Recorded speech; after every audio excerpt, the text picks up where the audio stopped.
Hello everyone, welcome to our new lesson, Unit 9, Life in the City. Today we will work on several key skills, grammar, comparatives and superlatives, and the structure have got vocabulary notes and expressions connected with town and country life. Everyday English, how to ask for and give directions. Reading, live at the top of a short text about living in the city. This topic will help you use English to describe where you live, how cities differ, and how to find your way around in English-speaking environment. The main goal of this lecture is to help you to describe and compare urban and rural environments, give and understand directions, and develop confidence in usage comparative superlative forms in everyday English. These skills will help you build confidence when you talk about your town, your neighborhood, or a city you would like to visit. Next, today we are going to talk about comparative adjectives, how to compare two things, people or places in English. We use comparative adjectives to show difference when one thing is bigger, smaller, faster, or more interesting than others. For short adjectives, we usually add er, for example, big, bigger, small, smaller, tall, taller. We also add the word then after the adjective to show the comparison. For example, Almaty is bigger than Turkestan. Be careful if the adjective ends in e, just add er. For example, r. For example, nice, nicer, large, larger. If it ends with one vowel, one consonant, one double the consonant, big, for example, bigger, hot, hotter. For longer adjectives, we don't add er. We use more before the adjectives. Example, beautiful, more beautiful. Expensive, more expensive. Example, London is more expensive than Astana. Some adjectives are irregular. They change completely. For example, good, better. Bad, worse. Far, further. Now read the dialogue carefully. Pay specific attention to the comparative adjectives. Then answer the questions below. Which city does speaker B prefer? Why? Find and write down all comparative adjectives used in the conversation. Choose two cities you know and write 3 sentences comparing them using comparative adjectives. You have just learned how to use comparative adjectives. Let's now practice using them in real-life examples. Look at the photos, which are of New York and which are London. Compare the two cities. We have just practiced how to compare cities and describe their difference between comparative adjectives. Now let's move on to another useful structure, have and have got. We use this to talk about positions, things we own, family members, and features of something. Both have and have got mean the same thing. They are used to talk about what people have. Example, I have a car. I have got a car. She has 2 brothers. She has got 2 brothers. Positive form, we say I have got, I have.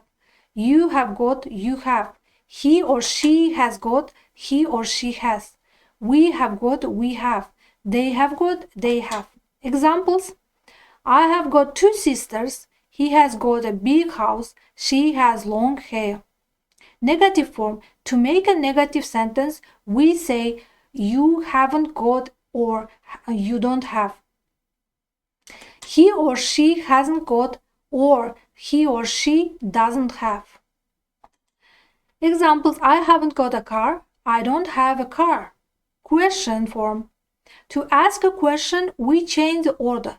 Have you got, for example, do you have? Has he or she got? Does she or he have? Example, have you got a pen? Do you have a pen? Short answers, yes I have, no I haven't. Yes she has, no she hasn't.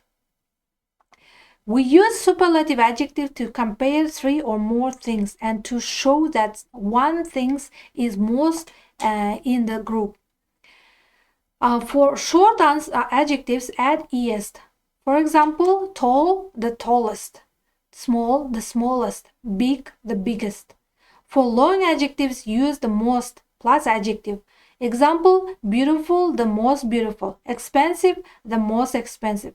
Always use the before the superlative adjective. Irregular forms, good, the best; bad, the worst. For example, Astana is the biggest city in Kazakhstan. This is the most interesting book in our class. Now that you know how to use comparative and superlative adjectives, let's practice using them in sentence. You will see a sentence on the screen. Complete this sentence with comparative and superlatives. For example, the tallest building in Europe is the Federation Tower in Moscow. It's 374 meters. The most expensive hotel in London is the Lansborough. The royal suite there cost 27,000 euro per night. Next is reading part. Read the text about Central Park carefully and underline all the superlative adjectives you can find, such as oldest, biggest, and the most popular. The answer is answer the question: what is the oldest, biggest, and what most popular city park in America? Finally, write one sentence in your own using the superlative about place you know. Here we can see the next task. Look at the skylines and match each skyline A and F with the correct city: Istanbul, Rome, Sydney, New York, Paris, and Moscow. Try to name any buildings you recognize in the pictures. Which city do you think has the tallest skyscrapers? Now look at the postcards of Tadjester and Longdale and decide which one is a town and which one is a village. Then find the words from the boxes in the photos such as square, stadium, market, street, and match them with picture. Then complete the sentence using these words. For example, a town is bigger than a village. A cathedral is bigger than a church. A cottage is smaller than the house. There is a shown SatNav map on the ShareFoot. Here you have to find where different places and objects are, such as roundabout next to the lake, a car park, etc. Identify important buildings and streets on the map, including Park Hill, Bristol Hotel, George Street. Use the map to decide direction and the location. For example, the roundabout is next to the lake. The train station is near Castle Road, and practice giving understanding direction in English. Today we are going to talk about relative pronouns. Relative pronouns are words that connect one part of the sentence to another, give us more information about person, thing, place, or time. The most common relative pronouns are who, whom, whose, which, that, where, when. We use who to talk about people. For example, this is a teacher who helped me. We use which for things like I like the book which you gave me.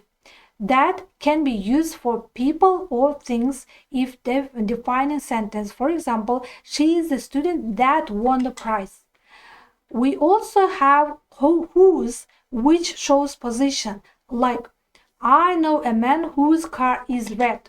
For places and times, we use where and when. For instance, this is a town where I was born, or I remember the day when I met. Relative pronouns help us combine sentence with avoid repeating words, so your speech or writing sounds more fluent. For homework, I want to write 4 paragraphs about your capital city. Begin with paragraph with the same words in the text about London. In the first paragraph, write about how big is your city and where it is. In the second paragraph, tell us what it is famous for. In the third paragraph, describe any problems it has. Finally, in the fourth paragraph, write about what you like best about it. Well done, everyone. Keep practicing at home and don't forget to complete your homework task. Bye bye.